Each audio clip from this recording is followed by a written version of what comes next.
পাকিস্তানের সঙ্গে হ্যান্ডশেক বিতর্ক নিয়ে অবশেষে মুখ খুলল ভারতীয় ক্রিকেট বোর্ড। ঘটনার ৪৮ ঘণ্টা পর পিসিবিকে জবাব দিল বিসিসিআই।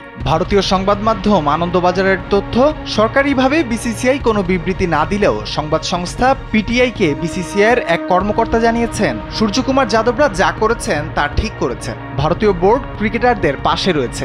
দেখুন, ক্রিকেটের নিয়মে খেলা শেষে প্রতিপক্ষ ক্রিকেটারদের সঙ্গে হ্যান্ডশেক নিয়ে কিছু লেখা নেই। সাধারণত সম্মান জানাতে দু দলের ক্রিকেটাররা হাত মেলান, কিন্তু এর তো কোনো নিয়ম নেই। তাহলে পাকিস্তান কোন ভিত্তিতে অভিযোগ করছে? এখন যে কোনো ব্র্যান্ডের পুরাতন এসি বদলে নতুন ওয়ালটন এসিতে উপভোগ করুন 25% ছাড়। সেই কর্মকর্তা আরও জানান, দুদেশের মধ্যে যে সম্পর্ক, তাতে ভারতীয় ক্রিকেটাররা পাকিস্তানের ক্রিকেটারদের সঙ্গে হাত মেলালে সেটাই অস্বাভাবিক হতো।